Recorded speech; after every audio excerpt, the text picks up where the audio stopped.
കാറിൽ നിന്നും മാലിന്യവും മദ്യക്കുപ്പിയും റോഡരികിലേക്ക് വലിച്ചെറിഞ്ഞപ്പോൾ കയ്യിലിരുന്ന ഫോണും ആ കൂട്ടത്തിൽ പെടുമെന്ന് ഇവർ അറിഞ്ഞില്ല. ഞാനിപ്പോൾ നിൽക്കുന്നത് പത്തനംതിട്ട ജില്ലയിലെ ഇടക്കുളം എന്ന സ്ഥലത്താണ്. ഈ കാണുന്നത് വടശ്ശേരിക്കര റാന്നി പ്രധാനപ്പെട്ട പാതയാണ്. ഞാനിപ്പോൾ നിൽക്കുന്ന ഈ സ്ഥലത്ത് ഒരു കാർ വരികയും ആ കാറിലുണ്ടായിരുന്നവർ ഈ ഭാഗത്തേക്ക് മദ്യക്കുപ്പിയും ഭക്ഷണം കഴിച്ചതിൻ്റെ അവശിഷ്ടമൊക്കെ എറിയുകയും ചെയ്തു. ഇപ്പോൾ നമുക്ക് മദ്യക്കുപ്പി റോഡിൽ തന്നെ കാണാൻ സാധിക്കും. ഈ കവറിനകത്ത് തന്നെ ഭക്ഷണത്തിൻ്റെ അവശിഷ്ടവുമുണ്ട്.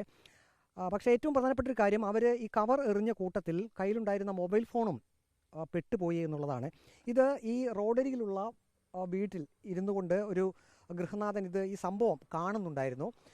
മാലിന്യം ഈ ഭാഗത്ത് വലിച്ചെറിയുന്നത് പതിവാണ്. അതുകൊണ്ട് ഈ കാർ വിട്ടു പോകുന്നതിന് മുമ്പ് ഈ ഗൃഹനാഥൻ ഈ ഭാഗത്തേക്ക് വന്നു. പക്ഷെ അപ്പോഴേക്കും കാർ പെട്ടെന്ന് തന്നെ പോവുകയും ചെയ്തു. ഇവിടെ വന്ന് പരിശോധിച്ചപ്പോഴാണ് മൊബൈൽ ഫോൺ കണ്ടത്.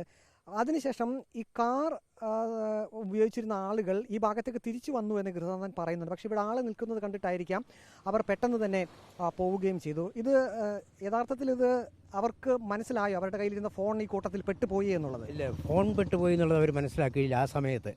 പിന്നാണ് ഫോൺ പെട്ടുപോയി എന്ന് മനസ്സിലാകുന്നതും പിന്നെ തിരിച്ചു വന്ന് തപ്പുന്നതും. മഴയായിരുന്നുകൊണ്ട് ഫോൺ കണ്ടില്ല, പോയി രാവിലെയാണ് ഫോൺ കാണുന്നത്. എന്നാൽ ഈ സംഭവ സമയത്ത് ഞാൻ വന്ന് നോക്കിയപ്പോഴേ ഈ ഫോൺ കണ്ടില്ല. ഈ ഭാഗത്ത് സ്ഥിരമായിട്ട് ഇങ്ങനെ ഉണ്ട്, മാലിന്യ നിക്ഷേപമുണ്ട്. മാലിന്യം നിക്ഷേപിക്കുന്നുണ്ട്. ഇങ്ങനെ വേസ്റ്റ് വൈകിട്ട് കൊണ്ട് രാത്രി തള്ളുന്നുണ്ട്. അവിടെ കുളികടങ്ക് ഭാഗത്തൊക്കെ ഇഷ്ടം പോലെ കൊണ്ട് തള്ളും. വീട്ടിലിരുന്നപ്പോൾ തന്നെ കണ്ടു, ഈ കാർ വരുന്നത് കണ്ടു. അപ്പോൾ ഞാൻ വെള്ളം അടിച്ച് ഡ്രൈവ് ചെയ്യാൻ പറ്റാത്ത രീതിയിലുകൊണ്ടായിരിക്കും ഈ വണ്ടി സൈഡ് ചേർന്ന് വന്നതെന്ന്. പക്ഷേ ഈ വേസ്റ്റ് ഇടാൻ വേണ്ടിയിട്ടാണ് വണ്ടി സൈഡ് ചേർന്ന് വന്നത്. മൊബൈൽ ഫോൺ ഓണാക്കി നോക്കി, ആരുടെയാണെന്ന് മനസ്സിലാകുന്നുണ്ടോ? ഓണാക്കി നോക്കിയില്ല, കാരണം അത് വെള്ളത്തിൽ കിടന്നായതുകൊണ്ട് ഇനി അത് വേസ്റ്റ് ആയി പോകില്ലോ എന്നും കണ്ട് ഓണാക്കിയില്ല. ഇനിയും കുറച്ച് കഴിഞ്ഞിട്ട് നോക്കാമെന്നും കണ്ട.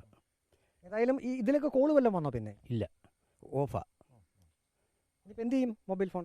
മൊബൈൽ ഞാനൊരു ഗ്രൂപ്പിൽ ഇട്ടിട്ടുണ്ട്. ആരെങ്കിലും വരികയാണെങ്കിൽ ഉടൻ വരികയാണെങ്കിൽ കൊടുക്കും. പോലീസിനെയും അറിയിക്കും? പോലീസിനെ അറിയിക്കും. ഏതായാലും പോലീസിനെ അറിയിക്കാൻ തന്നെയാണ് ഇദ്ദേഹത്തിൻ്റെ ഒരു തീരുമാനം.